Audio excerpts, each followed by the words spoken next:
How you going, guys? And in this video, let's talk about non-duality, keeping these teachings a secret, not discussing them with friends and family. And this video, as many times, is inspired by another great comment from another great subscriber, and I really love it because it's very personal to me, because it's something I've experienced. Here's the question. Curious to know from you about how you nudge people in your daily life towards these teachings. Personally, during some of the normal day-to-day conversations, it becomes tempting for me to bring up all these non-dual examples that make sense to me. Dream example, movie screen example, snake in the rope example, but might sound weird to people hearing it for the first time. Really good question, and I have experienced this.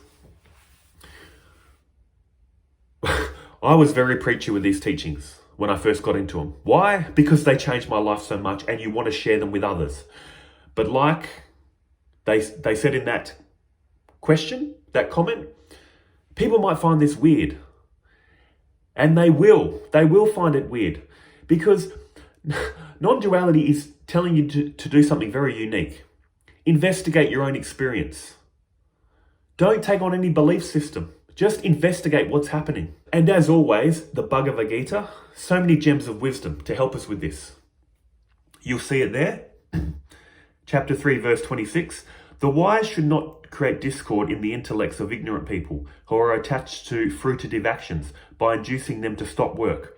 Rather, by performing their duties in an enlightened manner, they should inspire the ignorant also to do their prescribed duties.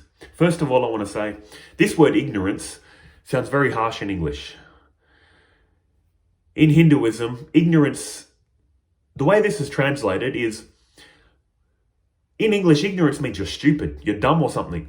But ignorance, how it's meant in these verses is, you're just not seeing reality correctly. You just have a faulty view. It's not your fault. You're seeing reality through the lens of ego, which you're born with. And it's such a convincing illusion. Of course you're going to think, I'm a separate person in a separate world. I need to gain things from this separate world for happiness. When you start seeing through that illusion, you see it's common sense why you're suffering. You're seeing reality through the veil of illusion, of separation, and your ego is messing you up.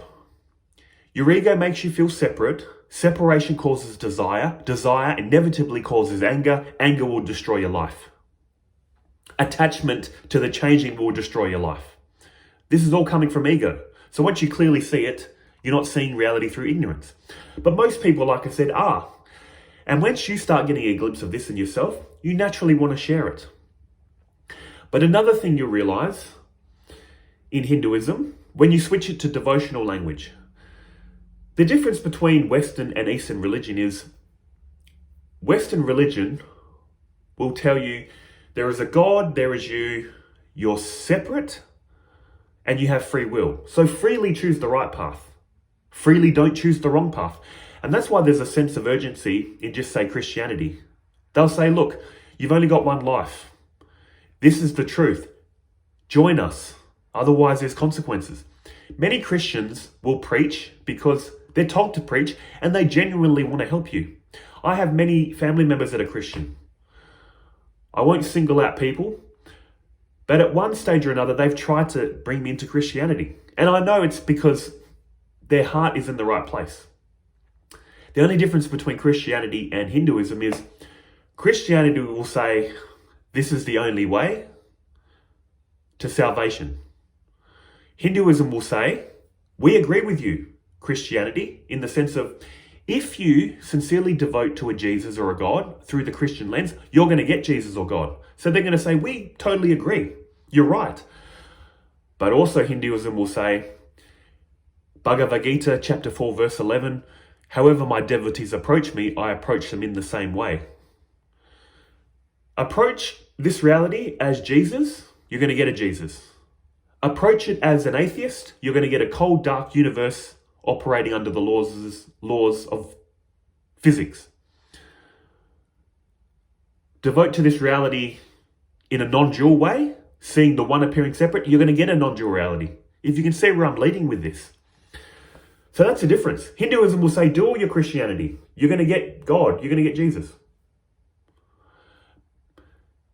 Hinduism can absorb Christian teachings. Christian teachings can't absorb Hindu teachings. Now, this isn't a game of who's better. I'm just saying that's just how it is. And once you realize, or once you resonate with the teachings of Hinduism, that there is just God appearing separate, this is God's movie, this is God's show, this is all ultimately God's will, this preachiness will slowly stop. Because once all this truly dawns on you, and you're seeing reality through a non-dual lens, or a lens that God is appearing separate, there's no more need to preach. You realize if this is God's movie, God needs characters that are evil, that are good, that are in the middle, like us thinking, should we go down the evil path or good path? God is giving you all your thoughts and feelings you're currently experiencing now, in the past, and in the future. You always think you're right. The essence, the substance of reality is truth. God is truth. That's why you've always thought you're right throughout your life. Also with questions, there's three types of people that will ask you a question. The first type of person is, they know what you're going to say. They want you to say it so they can debate you. Second type of person is, they have the answer in their head. They just want validation. If you agree with what they're already thinking, they'll take your advice. If they don't agree what they were already thinking with, they won't take your advice. The third type of person, they don't want to battle. They have no preconceived answers. They generally want help. They generally want your advice.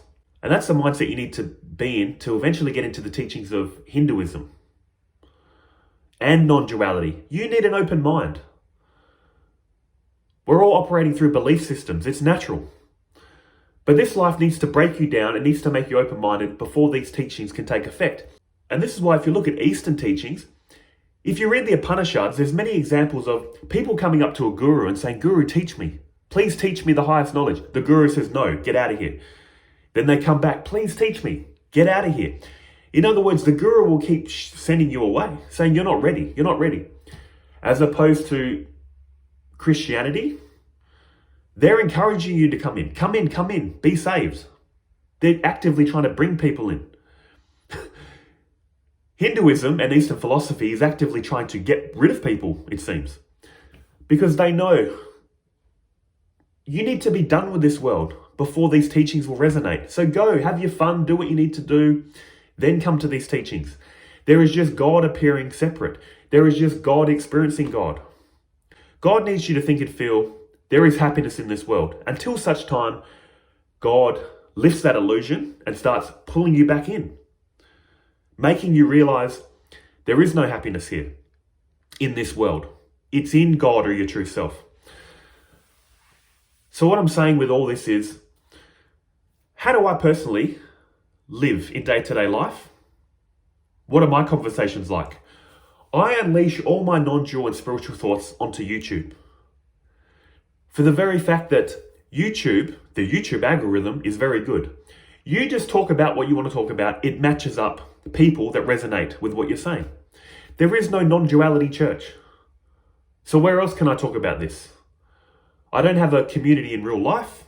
So I'm trying to build a little community on YouTube to discuss ideas. And if I help you guys, just know you guys are also helping me. You give me so many recommendations, books and videos that I watch and I read. It helps me in my spiritual path. As I'm hoping I'm helping you on your spiritual path. This is a little community for me. But in day-to-day life, I do not talk about this. I don't even talk about God. I plead ignorance. The only time I mention God, and the only time I've mentioned non-duality when been prompted, was many years ago. I talk about God more if people mention God. I'll bring it up. The only time I had to talk about non-duality was from a family member that's Christian, saying, basically trying to get me to become a Christian. And I said, I don't resonate with that. And then they said, well, what do you believe? I said, I'm a non-dualist. They said, what's that? I said, non-duality is basically the investigation of yourself. This feeling of I, that we all think we know what it is, it's just asking you to question what that I is. It ultimately leads you to the realization, the I of me, you, everyone, is one and undivided. It's the study of I, it's the study of consciousness. Then I switched it to devotional language and said, in Hinduism, they say there isn't you and God, only God is.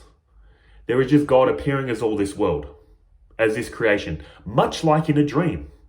Your one undivided mind appears as a dream. I used all these examples and I could see it wasn't registering with them. And that's where I stopped. These teachings of oneness are so foreign to the Western mind. So you can only really get into this stuff when people are very eager to learn what it is you believe in or resonate with. So what I'm saying is, and what this verse in the Bhagavad Gita is saying is, don't confuse the people seeing a reality of separation. Don't confuse them. Let them be as they are. God needs them to be that way. Let them play their role with full confidence. Don't shake their confidence in their role. They think there's happiness in this world? Let them go. God has a plan for them. God will show them a non-dual reality if it's God's grace. Also, what that verse was saying is, so what are we meant to do? If we're not meant to talk about this to the average person in our life that doesn't ask for it, all we can do is live by these teachings. If you live by non-dual principles, or if you live by godly principles, people are going to notice. They're going to notice, hang on, that person is very calm, very happy, very non-reactive. What's their secret? In other words, this verse was telling us just understand these teachings for ourselves and live these teachings. People will look at us as an example and go, wow, whatever they're doing, I want some of that. Then they'll start asking you the questions. How come you're so calm, non-reactive? Have a sense of humor. Have a sense of peace. Then you can slowly introduce them to these teachings.